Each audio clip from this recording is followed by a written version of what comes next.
Hello students, कैसे हैं आप लोग। अ, जैसा कि हम लोग पिछले वीडियो में हम लोग देख चुके थे 50 नंबर क्वेश्चन तक, और आज हम लोग 51 नंबर क्वेश्चन से आगे बढ़ेंगे। ठीक है, तो इससे पहले हम आप लोगों से एक रिक्वेस्ट करेंगे कि जो लोग अभी तक मेरा चैनल सब्सक्राइब नहीं किए हैं वो सब्सक्राइब कर लें, और ज़्यादा से ज़्यादा इसको लाइक करें, सब्सक्राइब करें, और अपने दोस्तों में, अपने नियर्स एंड डियर्स में इसको शेयर भी करते रहें। और जो भी हम वीडियो बनाएं वो सिर्फ और सिर्फ आप ही लोगों के लिए बना रहे हैं, तो इसको देखते रहिए। और जो भी ऑब्जेक्टिव अगर हम बनाते हैं, इससे ज़्यादा मैट्रिकुलेशन के एग्ज़ाम में नहीं पूछेगा। ठीक है, चलिए हम लोग अपना वीडियो शुरू करते हैं। चलिए 51 नंबर प्रश्न, जठर ग्रंथियां कहाँ पाई जाती हैं? आँख में, अग्न्याशय में, यकृत में, अमाशय में। तो जठर ग्रंथियां, सही आंसर है कि ये अमाशय में पाई जाती हैं। ठीक है, ये अमाशय में ही पाई जाती हैं। एक और चीज़ आप लोगों के लिए बहुत अच्छी चीज़ है कि थोड़ा बहुत हम एक्सप्लेनेशन भी दे देते हैं कि जठर ग्रंथियां 3 प्रकार की होती हैं। एक नंबर श्लेष्मा या म्यूकस कोशिकाएं, और दूसरा भित्तीय कोशिकाएं, और तीसरा जैमोजिन कोशिकाएं। ये तीनों प्रकार की कोशिकाएं जो है ना, जठर ग्रंथियां कहलाती हैं। और इन तीनों प्रकार की कोशिकाओं से स्रावित रस को हम लोग एक साथ मिला करके सम्मिलित रूप से क्या कहते हैं? जठर रस कहते हैं। तो जठर रस में क्या होता है? HCl होता है, म्यूकस या श्लेष्मा होता है, और निष्क्रिय पेप्सिनोजेन होता है। ठीक है, और एक एक बहुत इंपॉर्टेंट चीज़ आप लोगों के लिए कि जठर रस में जो होता है ना, ये एक मनुष्य में लगभग एक दिन में 3 लीटर जठर रस निकलता है। 3 लीटर। थोड़ा सा इसको याद रखिएगा कि एक सामान्य मनुष्य में जठर रस जो है एक दिन में 3 लीटर के लगभग निकलता है। चलिए हम लोग दूसरे क्वेश्चन की तरफ बढ़ते हैं। दूसरा प्रश्न है, मत्स्य का मुख्य श्वसन अंग क्या है? तो यानी कि मछली का मुख्य श्वसन अंग, तो ये गिल्स होता है। ठीक है ना, गलफड़े में गिल्स होता है, गिल्स से अपना ये मछली सांस लेती है। ठीक है, चलिए अगले अगले क्वेश्चन की तरफ। पौधों का वायवीय भाग, पौधों के वायवीय भागों से जल का निष्कर्ष की क्रिया कहलाती है? परागण, निषेचन, विसरण, वाष्पोत्सर्जन। तो इसका सही आंसर है वाष्पोत्सर्जन। वाष्पोत्सर्जन होता क्या है कि आप लोगों के लिए हम बता देते हैं थोड़ा बहुत। आप लोग ऐसे भी पढ़े भी होंगे, और हम सब लोग पढ़े हैं कि वाष्पोत्सर्जन होता क्या है कि पौधों के द्वारा अनावश्यक जो जल होता है, जो पानी होता है, उसको वाष्प के रूप में पत्तियों से बाहर निकालने की क्रिया को वाष्पोत्सर्जन कहते हैं, जिसको इंग्लिश में ट्रांसपिरेशन भी बोलते हैं। ठीक है, और एक और बहुत इंपॉर्टेंट चीज़ कि 97 से 99% जो पानी होता है ना, ये वाष्पोत्सर्जन के द्वारा बाहर निकाल दिया जाता है। ठीक है, चलिए अगले प्रश्न की तरफ। 54 नंबर, रक्त क्या है? यानी कि ब्लड क्या है? तो कोशिका है, उत्तक है, पदार्थ है, या कोई नहीं है? रक्त जो है एक प्रकार का उत्तक है। इसको बोलते हैं संयोजी उत्तक, इंग्लिश में बोलते हैं कनेक्टिव टिश्यू। ठीक है ना, जैसे कि कनेक्टिव टिश्यू में कनेक्टिव टिश्यू क्या होता है, यानी कि संयोजी उत्तक क्या होता है? 2 उत्तकों को मिलाने वाले उत्तक को संयोजी उत्तक कहते हैं। जैसे हड्डी हो गया आपका, और लसिका हो गया, वैसे ही रक्त हो गया। तो रक्त क्या है? रक्त आपका एक उत्तक है। ठीक है, चलिए अगले प्रश्न की तरफ हम लोग बढ़ते हैं। निम्नलिखित में कौन उत्सर्जी अंग है? तो ये हम सब लोग पढ़ चुके हैं कि जो किडनी होता है वो क्या होता है? उत्सर्जी अंग होता है। इसका आंसर क्या होगा? किडनी। चलिए अगले अगले प्रश्न की तरफ। अगला प्रश्न है, स्टोमेटा पौधों के किस अंग में पाया जाता है? तो हम लोग को पता है कि स्टोमेटा के थ्रू ही वाष्पोत्सर्जन की क्रिया होती है, और स्टोमेटा जो होता है ये पत्तियों में पाया जाता है। तो इसका सही आंसर क्या हो जाएगा कि पत्तियों में पाया जाता है। ठीक है, चलिए अगला सवाल, अगला प्रश्न आपका, मनुष्य में वृक्क संबंधित है, यानी कि किडनी किससे संबंधित है? पोषण से? बिल्कुल नहीं। श्वसन से? बिल्कुल नहीं। उत्सर्जन से? बिल्कुल। यानी कि मनुष्य में किडनी जो है उत्सर्जन से संबंधित है। चलिए, बहुत सिंपल सा सवाल था जो आप सब लोग जानते हैं। अगला प्रश्न ये है आपके सामने कि रक्त में आयरन की कमी से होने वाला एक रोग। रक्त में आयरन की कमी से एक रोग होता है जिसको एनीमिया कहा जाता है। उसका पूरा नाम होता है सिकल सेल एनीमिया। ठीक है ना। तो वैसे तो गोल गोल शेप का होता है आरबीसी, जो ब्लड में आरबीसी होता है, रक्त में जो आरबीसी होता है, लेकिन आयरन की कमी के कारण इसका जो रोग होता है वो एनीमिया हो जाता है। और इस रोग में रोगी मरीज का आरबीसी होता है हंसुआ के समान हो जाता है, हंसिया के जैसा उसका आरबीसी का आकार हो जाता है। ठीक है, तो इसका सही आंसर क्या होगा? रक्त में आयरन की कमी से कौन रोग होता है? एनीमिया, जिसको सिकल सेल एनीमिया कहा जाता है। इसको बहुत अच्छे से पढ़ना है 12th क्लास में हम लोगों को। चलिए अगले प्रश्न की तरफ बढ़ते हैं। प्रकाश संश्लेषण क्रिया में ऑक्सीजन बाहर निकलता है। बहुत बहुत इंपॉर्टेंट क्वेश्चन है, बहुत इंपॉर्टेंट क्वेश्चन। और ये 12th का भी क्वेश्चन है।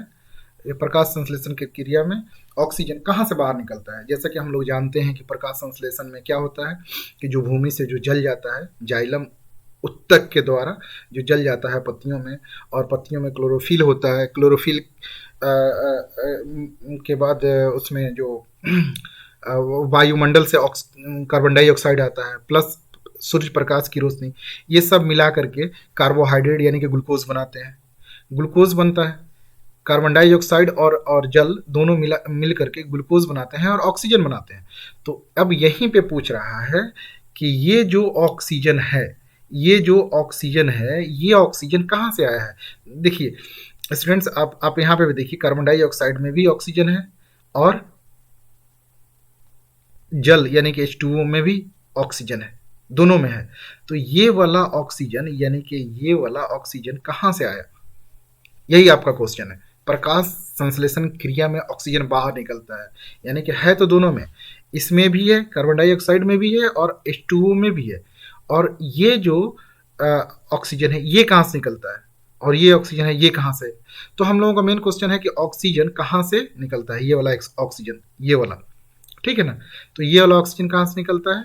तो इसलिए हम थोड़ा सा आप लोगों को एक ग्राफिक्स के द्वारा हम दिखा दिए हैं कि देखिए ये जो ऑक्सीजन है यानी कि ये वाला ऑक्सीजन, ये वाला ऑक्सीजन, ये ऑक्सीजन आप लोगों को निकल रहा है जल से। ठीक है, तो एकदम से इसका क्या आंसर होगा? पहला नंबर। ठीक है, बिल्कुल कंफ्यूज मत कीजिएगा। जो ऑक्सीजन निकलता है प्रकाश संश्लेषण के प्रक्रिया के द्वारा वो जल वाला ऑक्सीजन होता है। ठीक है, चलिए अगला प्रश्न है, मनुष्य में वृक्क एक तंत्र का भाग है जो संबंधित है। यानी कि कह रहा है कि किडनी एक वृक्क जो है एक किस सिस्टम का भाग है, किस तंत्र का भाग है? तो ये उत्सर्जन का भाग है। ठीक है, चलिए इसका आंसर हो जाएगा उत्सर्जन। देख लीजिए आप लोग, मनुष्य में वृक्क एक तंत्र का भाग है जो संबंधित है उत्सर्जन से। ठीक है, चलिए अगला प्रश्न हम लोगों का अगला प्रश्न है, प्रकाश संश्लेषण द्वारा किसकी प्राप्ति होती है? जैसे कि हम लोग ऊपर जैसे कि यहाँ पे देख लिए हैं कि प्रकाश संश्लेषण में क्या होता है, कार्बन डाइऑक्साइड और जल दोनों मिला करके क्या बनाते हैं? कार्बोहाइड्रेट यानी कि ग्लूकोज बनाते हैं। ग्लूकोज एक कार्बोहाइड्रेट ही है। ठीक है, तो इसका सही आंसर क्या हो जाएगा? ग्लूकोज या कार्बोहाइड्रेट। ठीक है, चलिए अगले प्रश्न की तरफ हम लोग बढ़ते हैं। अगला प्रश्न है कि पादप में फ्लोएम संवाहक होता है। तो यहाँ पे एक चीज आप लोगों को बता देते हैं। यहाँ पे दरअसल 2-3 क्वेश्चन यहाँ पे सामने आती है। यहाँ पे 2-3 क्वेश्चन कौन सी क्वेश्चन सामने आती है? एक होता है जाइलम उत्तक, एक होता है फ्लोएम उत्तक। ठीक है ना। जाइलम से जल जाता है, कहाँ से जाता है? भूमि से नीचे से ऊपर की तरफ जाता है। H2O जो होता है वो जाइलम उत्तक के जरिए से द्वारा ये भूमि से पत्ती तक जाता है। ठीक है, और पत्ती तक जाता है और पत्ती में जो वायुमंडल से कार्बन डाइऑक्साइड आता है, फिर वहाँ पे सूर्य प्रकाश की उपस्थिति में क्लोरोफिल के जरिए से क्या बनता है? कार्बोहाइड्रेट यानी कि ग्लूकोज बनता है। फिर जब जब ग्लूकोज यानी कि C6H12O6, ठीक है ना, ये जब बन जाता है तो इसको फ्लोएम ऊतक क्या करता है, इसको विभिन्न भागों में ले जाता है। कहाँ ले जाता है? विभिन्न भागों में ले जाता है। तो विभिन्न भागों में, पौधों के विभिन्न भागों में लेके जाएगा। तो ये बताइए कि ये नीचे भी लेके जाएगा, ये जो फ्लोएम है ये नीचे भी लेके जाएगा और भोजन को, और ऊपर भी लेके जाएगा, ठीक है ना। तो यहाँ पे 2-3 प्रश्न यहाँ पे आता है कि ये जो फ्लोएम जो ऊतक है ये एक दिशीय है या द्विदिशीय है। तो ये नीचे भी जा रहा है, ऊपर भी जा रहा है, तो ये द्विदिशीय है। लेकिन जाइलम हमेशा पानी को नीचे से ऊपर की तरफ लेके जाएगा, तो जाइलम क्या हो जाएगा? सिर्फ एक दिशीय हो जाएगा, ठीक है। तो आपका आंसर क्या होगा यहाँ पे? पादप में फ्लोएम संवाहक तो क्या होता है? किसका संवाहक होता है? भोजन का। जो C6H12O6 जो बना है, ये वाला जो भाग बना है इसको लेके जाता है, ठीक है। क्लियर है? चलिए अगले प्रश्न की तरफ हम लोग मूव करते हैं, हम लोग बढ़ते हैं। 63 नंबर, पौधों में वाष्पोत्सर्जन किस भाग में होता है? सिंपल सी बात है भाई, पत्ती में होता है, ठीक है। चलिए अगले प्रश्न, प्रकृति में ऑक्सीजन का संतुलन कैसे बना रहता है? बहुत बहुत इंपॉर्टेंट क्वेश्चन, बहुत इंपॉर्टेंट क्वेश्चन, रट्टा मार लेना, बहुत इंपॉर्टेंट क्वेश्चन है ये। कह रहा है प्रकृति में ऑक्सीजन का संतुलन कैसे बना रहता है। तो स्टूडेंट्स, हम लोग जैसा कि जानते हैं कि जो मनुष्य होता है वो ऑक्सीजन लेता है, मनुष्य जो है वो ऑक्सीजन लेता है, और ऑक्सीजन लेता है और छोड़ता क्या है? तो ये छोड़ता है कार्बन डाइऑक्साइड, ठीक है, ये कार्बन डाइऑक्साइड छोड़ता है। लेकिन पौधे क्या करते हैं? एक प्रक्रिया होती है जिसको प्रकाश संश्लेषण कहा जाता है, ठीक है। प्रकाश संश्लेषण में वो कार्बन डाइऑक्साइड और जल को लेते हैं, क्लोरोफिल तक पहुंचते हैं, और सूर्य प्रकाश की उपस्थिति में क्या बनाते हैं? C6H12 और O6 बनाते हैं, प्लस क्या बनाते हैं? प्लस O2 बनाते हैं, सही से लिख नहीं पा रहे हैं, प्लस O2 बनाते हैं, ठीक है। तो ये जो हम लोग जो O2 लेते हैं वो कहाँ से बनता है? पौधों से बनता है, पौधों से निकलता है। और हम लोग जो छोड़ते हैं कार्बन डाइऑक्साइड, ये कौन लेता है? ये पौधा लेता है, और पौधा लेकर के क्या बनाता है? ग्लूकोज बनाता है। तो अब समझ में बात आ रही है? हम लोग ऑक्सीजन लेते हैं, कार्बन डाइऑक्साइड छोड़ते हैं, और पौधा क्या करता है? कार्बन डाइऑक्साइड लेता है, ऑक्सीजन छोड़ता है। तो कार्बन डाइऑक्साइड किस प्रक्रिया में लेता है? एक ही प्रक्रिया है ना इसके पास, और वो प्रक्रिया है क्या? प्रकाश संश्लेषण, ठीक है ना। तो इसका सही आंसर हो जाएगा प्रकाश संश्लेषण। ये प्रकाश संश्लेषण की प्रक्रिया के थ्रू ऑक्सीजन का संतुलन प्रकृति में बना रहता है, ठीक है। चलिए अगले क्वेश्चन की तरफ। कोशिका झिल्ली किस प्रकार की झिल्ली है? कोशिका झिल्ली एक सेमी परमिएबल मेम्ब्रेन है, यानी कि अर्ध परागमय झिल्ली है।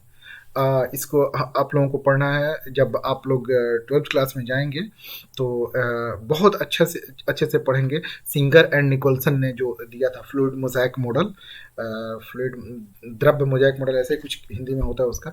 तो फ्लूइड मोज़ाइक मॉडल को बहुत अच्छे से पढ़ना है। कोशिका झिल्ली अर्ध परागमय होता है, और उसका जो होता है किस मॉडल का होता है? तो फ्लूइड मोज़ाइक मॉडल का होता है। अच्छे से पढ़ना है हम लोगों को 12th क्लास में, ठीक है ना। तो आप लोग बस याद कर लीजिए कि अर्ध परागमय झिल्ली होता है कोशिका झिल्ली, ठीक है। चलिए अगले प्रश्न की तरफ हम लोग बढ़ते हैं। श्वसन क्रिया के दौरान कितनी प्रतिशत ऊर्जा ताप के रूप में निष्कासित होती है? तो श्वसन क्रिया के दौरान कितनी प्रतिशत ऊर्जा ताप की, गर्मी के रूप में, ठीक है ना। तो ये सबसे कम जो रहेगा उसको मार दीजिएगा, 20%, ठीक है। चलिए अगला प्रश्न। वाष्पोत्सर्जन कैसी प्रक्रिया है? भौतिक प्रक्रिया है भाई, भौतिक प्रक्रिया है। और कुछ नहीं आंसर होगा, बस भौतिक प्रक्रिया है। चलिए, रक्षी कोशिकाएं पाई जाती हैं, रक्षी कोशिकाएं पाई जाती हैं। जैसा कि आप लोग पढ़े हैं और हम लोग जैसा कि पढ़ चुके हैं कि स्टोमाटा को दो किडनी के आकार की कोशिकाएं घेरे रहती हैं। स्टोमाटा को, जो पत्ती में रहता है, उसको दो किडनी के आकार के कोशिकाएं घेरे रहती हैं, जिन्हें रक्षी कोशिकाएं कहते हैं। ठीक है, जिन्हें रक्षी कोशिकाएं कहते हैं, और ये पत्तियों में ही होता है। ठीक है, स्टोमाटा पत्तियों में ही होता है, और जिसके थ्रू वाष्पोत्सर्जन होता है, यानी कि ट्रांसपिरेशन होता है। तो इसका आंसर क्या हो जाएगा? रक्षी कोशिकाएं कहाँ पाई जाएंगी? जाहिर सी बात है भाई, पत्ती में पाई जाएगी।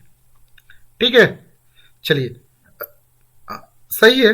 क्वेश्चन क्वेश्चन बहुत इजी है, ज़्यादा ज़्यादा भारी नहीं है क्वेश्चन। चलिए, मानव हृदय में पाए जाते हैं क्या? 4 वेशम, 4 चैम्बर होता है, ये हम लोग कल भी देख चुके थे। मानव रक्त में उपस्थित यूरिया की समान मात्रा होती है, तो इसका आंसर हो जाएगा 20 मिलीग्राम। ठीक है ना। एक्चुअली इसको देखेंगे हम लोग तो सबसे कम ही जो जो है उसको ही ले लेंगे। 20 मिलीग्राम इसका सही आंसर है। ठीक है, वह कौन प्रक्रम जिनके द्वारा शरीर में ऊर्जा का उत्पादन होता है कहलाता है? वह कौन सा प्रक्रम है? ठीक है ना, जिसके द्वारा शरीर में ऊर्जा, यानी कि ऊर्जा का उत्पादन किसके द्वारा होता है? इस क्वेश्चन के कहने का मतलब है कि ऊर्जा किसके द्वारा बनता है। ठीक है, तो हाँ, जैसे कि हम सब लोग जानते हैं कि अब जब हम लोग खाना खाते हैं, खाना पच करके जब खाना का पाचन हो जाता है, तो वो रक्त के द्वारा शरीर की पूरी कोशिकाओं में पहुंचा दिया जाता है। और जैसे हम लोग सांस लेते हैं, तो सांस लेने के दौरान जो ऑक्सीजन होता है, वो ऑक्सीजन हीमोग्लोबिन के साथ मिलता है, ऑक्सी हीमोग्लोबिन बनाता है। ऑक्सी हीमोग्लोबिन कहाँ जाता है? शरीर की कोशिकाओं में जाता है, और वहाँ पे ऑक्सीजन को छोड़ देता है। वहाँ पे ऑक्सीडेशन, ऑक्सीकरण होता है किसका? कार्बोहाइड्रेट का, यानी ग्लूकोज का, और वहाँ पे एटीपी यानी ऊर्जा प्राप्त होती है। ठीक है, तो जब श्वसन होता है तो ऑक्सीजन आता है तो ऑक्सीकरण होता है, तो इसका सही आंसर हो जाएगा श्वसन। ठीक है, कह रहा है कि वो कौन प्रक्रम जिसके द्वारा शरीर में ऊर्जा का उत्पादन होता है। ठीक है ना। चलिए, एकदम क्लियर आंसर है। चलिए अगले प्रश्न की तरफ। अगला प्रश्न है, कोशिका झिल्ली किस प्रकार की झिल्ली है? फिर वही अर्थप्रागमय झिल्ली, जिसको सिंगर एंड निकोलसन के द्वारा फ्लूइड मोज़ाइक मॉडल पेश किया गया था। 12th में अच्छे से पढ़ना है। चलिए अगला प्रश्न है, कौन सी क्रिया सभी जीवों के लिए अनिवार्य है? भाई, सांस अगर कोई नहीं लेगा वो नहीं जिएगा।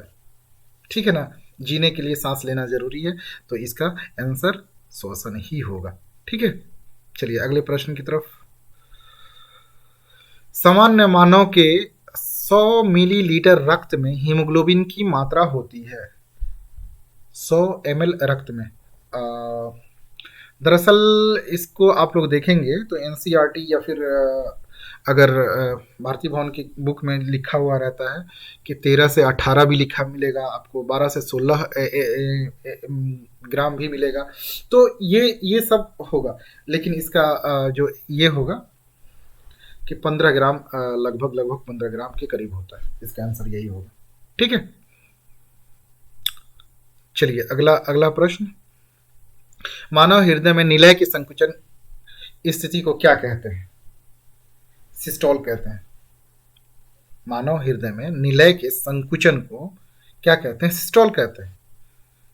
ठीक है, चलिए अगला प्रश्न। मनुष्य मुख गुहा में कितने जोड़े लार ग्रंथियां पाई जाती हैं? 3 होता है, 3 इसका आंसर होता है। 3 होता है।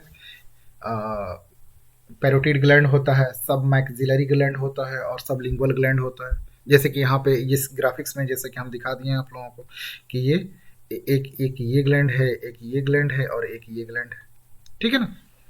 तो पैरोटिड ग्लैंड, ये वाला पैरोटिड ग्लैंड होता है, ये वाला पैरोटिड ग्लैंड होता है। ठीक है ना। अधोजाम ग्लैंड किसको कहा जाता है? सब मैक्सिलरी ग्लैंड को कहा जाता है। ये सब मैक्सिलरी ग्लैंड है। और ये अधोजीवा जो ग्रंथि है वो सबलिंगुअल ग्लैंड को कहा जाता है। ठीक है, तो यहाँ पे हम दिखा दिए हैं। तो इसका आंसर क्या हो जाएगा? इसका आंसर हो जाएगा आप लोगों का सी नंबर। ठीक है ना, 3 जोड़ी मनुष्य के मुख गुहा में लार ग्रंथियां जो होती हैं 3 जोड़ी होती हैं। चलिए अगले प्रश्न की तरफ। अगला प्रश्न है, रक्त में हल्के पीले रंग के चिपचिपे द्रव को क्या कहते हैं? प्लाज्मा कहते हैं भाई। क्या कहते हैं? प्लाज्मा कहते हैं। ठीक है, चलिए अगला प्रश्न है, अमाशय के अग्रभाग को कहते हैं। इसको थोड़ा आप लोग रट जाइएगा। इसमें कार्डियक लिखा है, कार्डिया होता है एक्चुअली। ठीक है ना, इसमें कार्डियक लिख दिया है, कार्डिया होता है। ठीक है, चलिए आप लोग इसको रट जाइएगा, है कुछ नहीं, थोड़ा सा ये इंपॉर्टेंट क्वेश्चन है इसलिए रट जाइएगा आप लोग। मुख गुहा का पिछला भाग कहलाता है। मुख गुहा का पिछला भाग क्या कहेगा? ग्रसनी कहलाता है। सिंपल सी बात है, मुख गुहा का पिछला भाग क्या कहलाएगा? ग्रसनी कहलाता है। ठीक है ना, मैमेलिया वर्ग के जंतुओं में हृदय में कितने रेशम पाए जाते हैं? जैसे मैमेलिया वर्ग है, मैमेलिया वर्ग किसको कहते हैं? मैमेलिया वर्ग किसको कहते हैं? जैसे कि हम लोग मैमल्स हैं, ठीक है ना, तो हम लोगों में कितने चैम्बर पाए जाएंगे? 4। ठीक है ना, तो हृदय में 4 रेशम पाए जाते हैं। चलिए, मनुष्य के आहार नाल की कौन सी रचना अवशोषी अंग है? ठीक है ना, सीकम, जेजुनम, कोलम, ये सब काम करने वाला है। ठीक है ना, ठीक है, तो ये अपेंडिक्स जो है इसका अभी कोई काम नहीं है हम लोगों में, ये हमारे पूर्वजों में काम का ये अंग था, लेकिन आजकल नहीं है, इसलिए ये अवशोषी अंग कहलाता है। ठीक है, चलिए अगला नंबर, चाइल का अवशोषण होता है। सबसे बड़ी बात कि चाइल होता क्या है? चाइल होता क्या है? देखिए, वसा जो है पाचन के समय चाइलोमाइक्रोन में बदल जाता है। किस में बदल जाता है? चाइलोमाइक्रोन में बदल जाता है। और यही चाइलोमाइक्रोन या काइलोमाइक्रोन, ठीक है ना, चाइल या काइल में बदल जाता है। ठीक है ना, तो इसका अवशोषण जो होता है इलियम में होता है। ठीक है, तो इसका सही जवाब क्या होगा? इसका सही जवाब होगा, सही आंसर होगा इलियम। ठीक है, चलिए अगला प्रश्न। अगला प्रश्न हम लोग 83 नंबर क्वेश्चन है, पैरामीशियम में पाई जाने वाली पोषण विधि को क्या कहते हैं? प्राणी संपोषण। ठीक है ना, प्राणी संपोषण, इसको याद रख लीजिएगा आप लोग। ठीक है, प्राणी संपोषण। अगला प्रश्न है आपका, एक स्वस्थ व्यक्ति का सामान्य स्थिति में रक्तचाप कितना होना चाहिए? जैसे कि हम लोग 2-3 बार देख चुके हैं कि ये इसका आंसर, इसका तो आंसर पक्का आप लोग रट जाइएगा, 120/80। ठीक है, चलिए अगला प्रश्न हम लोगों का 85 नंबर, मनुष्य में कौन उत्सर्जी अंग है? एक ही तो है भाई, एक ही तो है, किडनी यानी कि वृक्क। ठीक है, चलिए अगला प्रश्न, निम्नलिखित में किस में विशेष उत्सर्जी अंग नहीं होता? यानी कि उत्सर्जी अंग नहीं होता है। कीट में, कीड़े मकोड़ों में होता है, मानव में होता है भाई, अमीबा में नहीं होता है। ठीक है ना, अमीबा में इसलिए नहीं होता है कि अमीबा एक कोशिकीय जीव है। ठीक है ना, और कोई अंग को बनने के लिए उत्तक की जरूरत होती है, लेकिन अमीबा है ही एक कोशिका का। जब एक कोशिका का है तो इसमें कोई उत्सर्जी अंग विशेष नहीं होगा, है ना, जिधर से चाहेगा उधर से उत्सर्जित कर देगा।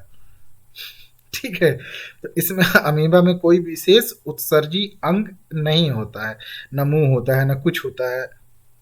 ठीक है, चलिए अगला प्रश्न, निम्नलिखित में किससे प्रकाश संश्लेषी अंग कहते हैं? भाई हरित लौक है, सिंपल सी बात है, जहां हरित लौक आ जाए आप लोग ये कर लीजिएगा। ठीक है, चलिए अगला प्रश्न है, निम्नलिखित में किस छिद्र द्वारा ग्रसनी ग्रास नली से जुड़ती है?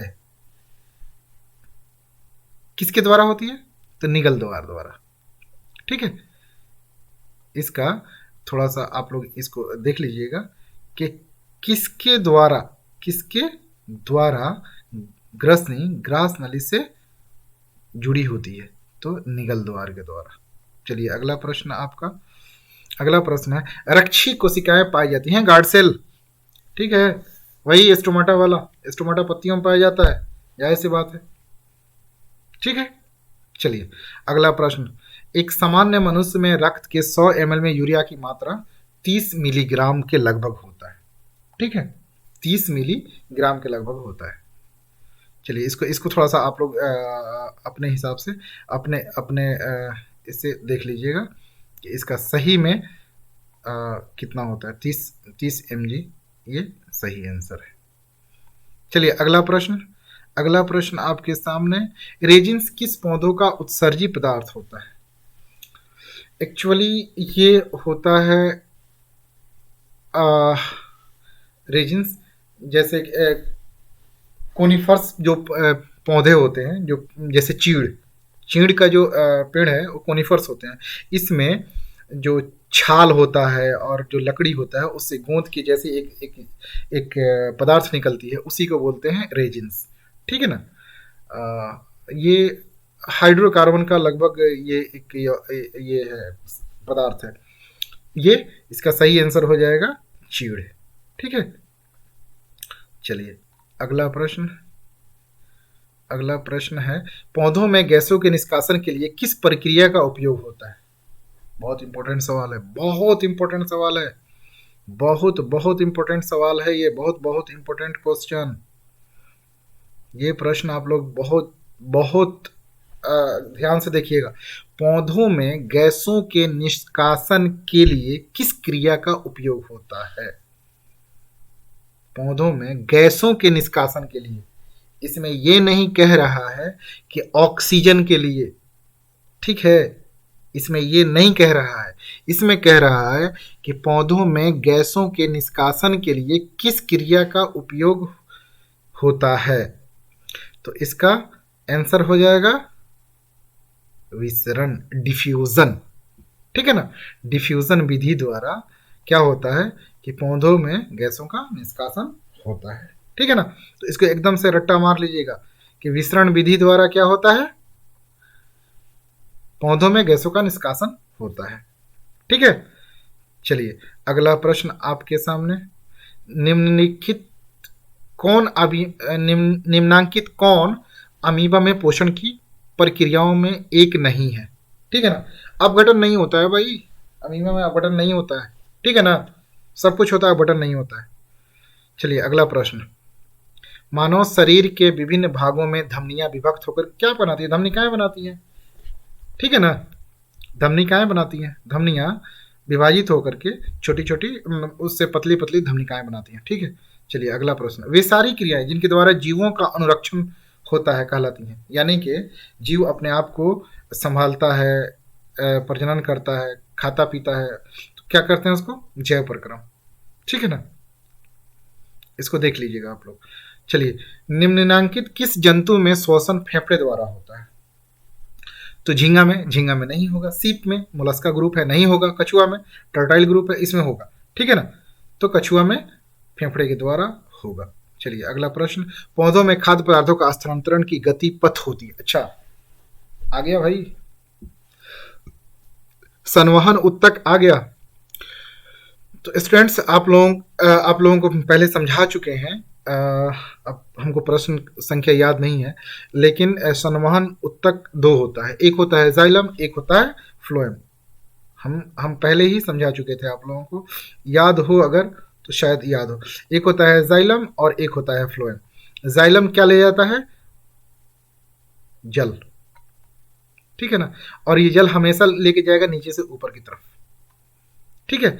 और फ्लोएम जो है ये खाना लेके जाएगा, जो खाना प्रकाश संश्लेषण में बनता है। खाना मतलब ग्लूकोज, कार्बोहाइड्रेट, खाना, ये ऊपर भी ले जाएगा और नीचे भी ले जाएगा। ठीक है, ये ऊपर भी ले जाएगा और नीचे भी ले जाएगा। ठीक है, तो जाइलम जो है जल ले जाएगा, ये एक दिशीय होता है, यानी यूनिडायरेक्शनल होता है।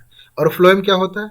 फ्लोएम खाना ऊपर भी लेके जाएगा और नीचे भी लेके जाएगा। मान लीजिए कि अगर पत्ती नीचे है, किसी पत्ती में खाना बना, ग्लूकोज बना, फोटो सिंथेसिस हुआ, प्रकाश संश्लेषण हुआ और वहाँ पे कार्बोहाइड्रेट बन गया। अगर पौधे के ऊपरी हिस्से में ज़रूरत पड़ी तो फ्लोएम उत्तक के थ्रू ये जाएगा, नीचे से ऊपर जाएगा। अगर नीचे ज़रूरत पड़ी तो ये ऊपर से नीचे लेके आएगा। ठीक है। तो फ्लोएम क्या करता है, ऊपर भी लेके जाता है और ये नीचे भी लेके जाता है। तो ये द्विदिशीय होता है। लेकिन ये जाइलम जो होगा, जाइलम हमेशा एक दिशीय होगा, हमेशा। ठीक है, हमेशा एक दिशीय होगा। लेकिन ये जो है ये द्विदिशीय होता है। कौन? फ्लोएम। फ्लोएम हमेशा। तो पौधों में खाद्य पदार्थों को कौन लेके जाता है? फ्लोएम लेके जाता है। जब फ्लोएम लेके जाएगा तो क्या हो जाएगा इसका आंसर? द्विदिशीय। समझ में बात आ रही है? अगर नहीं समझ में बात आ रही है तो आप लोग कमेंट्स करके हमको बताइएगा। हम फिर से एक वीडियो बना देंगे जाइलम और फ्लोएम के बारे में, कैसे खाना और पानी का मतलब कि एक जगह से दूसरी जगह स्थानांतरण होता है। ठीक है, ऐसे टाइम नहीं है, लेकिन आप लोग समझ जाइए कि जाइलम सिर्फ और सिर्फ पानी और मिनरल्स वगैरह लेके जाता है नीचे से ऊपर। ठीक है, जाइलम का काम ही है कि जल को नीचे से ऊपर लेके जाएगा, और फ्लोएम का काम है जो खाना बना है पत्तियों में उसको चारों तरफ डिस्ट्रीब्यूट करना। ठीक है, चलिए अगले क्वेश्चन की तरफ हम लोग बढ़ते हैं।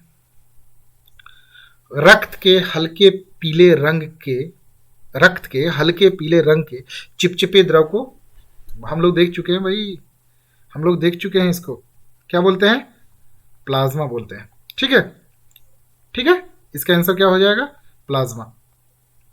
ठीक है, चलिए अगला प्रश्न है आपके सामने। मनुष्य के दांत की सबसे ऊपरी परत क्या होती है?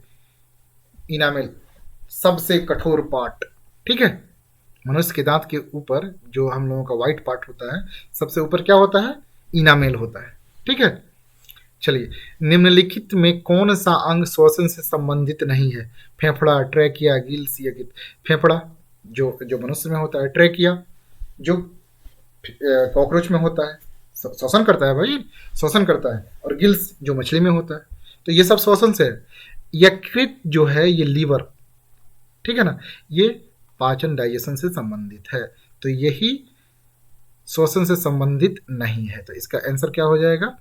डी। ठीक है, क्लियर है? चलिए आगे बढ़िए।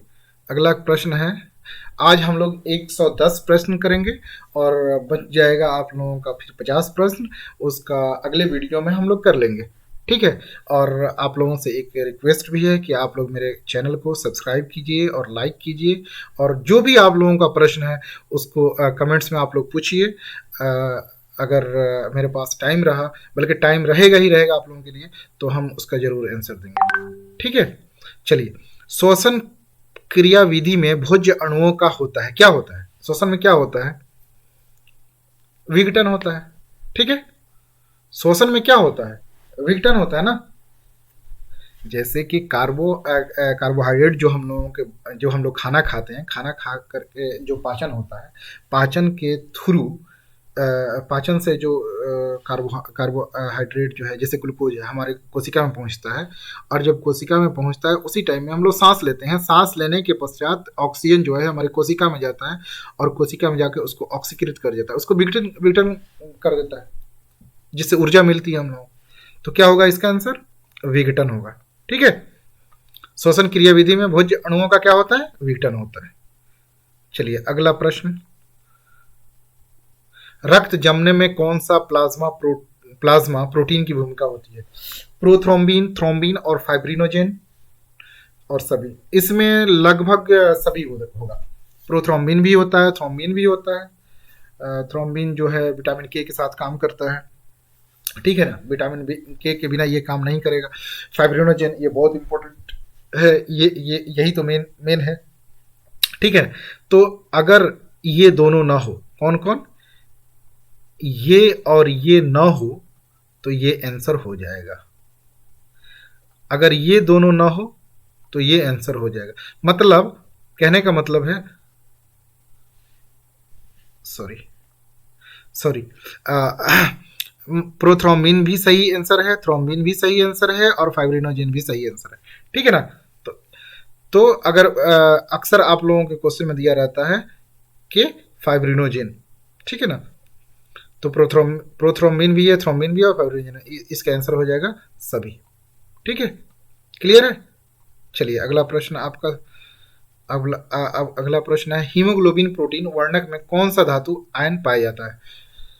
आयरन पाया जाता है भाई, जिसको कहा जाता है लोहा। ठीक है, heme plus globulin protein, heme means लोहा, जो इसी के चलते हीम, हीमोग्लोबिन किस रंग का होता है, आरबीसी किस रंग का होता है, लाल रंग का होता है। ठीक है, तो इसका आंसर क्या हो जाएगा, लोहा। ठीक है, चलिए अगला प्रश्न, प्रश्वास के दौरान डायफ्राम में क्या होता है। प्रश्वास यानी कि जब हम लोग सांस छोड़ते हैं तो क्या होता है, यानी कि एक्सहेलेशन। ठीक है ना, तो हम लोग जब सांस छोड़ते हैं प्रश्वास के दौरान क्या होता है कि हमारा डायफ्राम सिकुड़ जाता है, यानी संकुचन होता है उसमें। ठीक है, तो प्रश्वास के दौरान क्या होता है, संकुचन होता है, पसलियों के साथ इसका संकुचन होता है। ठीक है, क्लियर है। चलिए अगला प्रश्न, जीवों के शरीर में ऊर्जा का उत्पादन किस क्रिया के द्वारा होता है। जनन नहीं होगा, नियंत्रण नहीं होगा, उत्सर्जन नहीं होगा, श्वसन बिल्कुल, यही है सही जवाब, सही आंसर, सही उत्तर। श्वसन के द्वारा जब ऑक्सीजन आएगा तभी एटीपी यानी ऊर्जा बनेगी। ठीक है, चलिए अगला प्रश्न, अगला प्रश्न है आपका, ग्लूकोज कितने कार्बन के अणुओं से बना होता है, कितने कितने से होता है, बहुत बहुत बहुत बहुत सरल आंसर होगा, C6H12O6, इसी को बोलते हैं ग्लूकोज। तो कितना कार्बन है इसमें, 6। ठीक है ना, तो इसका आंसर हो जाएगा 6। चलिए क्लियर है।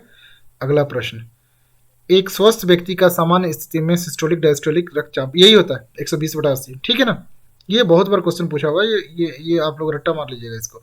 चलिए, वह विधि जिसमें जीव पोषक तत्वों को ग्रहण कर उनका उपयोग अपने वृद्धि एवं जनन के लिए करते हैं, उन्हें क्या कहते हैं। ठीक है ना, यानी कि वह विधि जिसमें क्या किया जाता है, खाना पीना खाया जाता है और उस खाने पीने से हम लोग अपना वृद्धि करते हैं प्लस जनन करते हैं, तो उसको क्या बोलते हैं, पोषण कहते हैं भाई, पोषण, खान पान पोषण। ठीक है, तो इसका सही आंसर क्या हो जाएगा, पोषण। ठीक है, चलिए अगला प्रश्न 109। आज हम लोग सिर्फ 110 प्रश्न तक ही देखेंगे, बाकी बच जाएंगे 50 प्रश्न, अगले वीडियो में हम लोग इसको कवर कर लेंगे। डेंटाइन के ऊपर दांतों की सुरक्षा हेतु पाई जाने वाली कठोर परत को क्या कहते हैं, अभी हम लोग देख के आए हैं वहां से, क्या कहते हैं, क्या कहते हैं, इनामेल कहते हैं इसको, दुनिया का सबसे हार्डेस्ट पार्ट है ये। ठीक है, चलिए अगला प्रश्न, अगला प्रश्न क्या है, श्वसन क्रिया में विमुक्त ऊर्जा, श्वसन क्रिया में विमुक्त ऊर्जा निम्न में किस यौगिक के रासायनिक बंधन में संरक्षित रहते हैं। दरअसल ये कह रहा है कि जो ऊर्जा निकलती है श्वसन प्रक्रिया में, उसमें किस यौगिक के रूप में ये संरक्षित हो जाती है। तो जो ऊर्जा निकलना होता है वो निकल जाता है और बाकी जो बच जाता है वो किस में बचता है, एडिनोसिन ट्राइफॉस्फेट में। ये कहाँ बचता है, ये बचता है आपके माइटोकॉन्ड्रिया में। किसमें, माइटोकॉन्ड्रिया में, कॉन्ड्रिया, कहाँ कहाँ कहाँ ये संचित हो जाता है, संरक्षित हो जाता है, माइटोकॉन्ड्रिया में। ठीक है, ये एटीपी। ठीक है ना, अगर पूछ देगा कि एटीपी कहाँ संरक्षित हो जाता है तो उसका आंसर हो जाएगा माइटोकॉन्ड्रिया। ठीक है, माइटोकॉन्ड्रिया उसका आंसर हो जाएगा। क्लियर है। चलिए आज का 110 प्रश्न हो गया, तीन वीडियो लगे इसमें। और आप लोगों के लिए हम आप लोगों को एक और चीज़ बता दें कि अभी हम बायोलॉजी का बना रहे हैं, साथ साथ में हम केमिस्ट्री और फिजिक्स और मैथ सब का बना देंगे, एकदम बिल्कुल इंपॉर्टेंट क्वेश्चन बनाएंगे। इससे ज़्यादा आपको ऑब्जेक्टिव क्वेश्चन करने की ज़रूरत नहीं है और इसी में से आपका मैट्रिक के एग्ज़ाम में आएगा। ठीक है, चलिए अगले वीडियो तक फिर मिलते हैं आप लोगों से।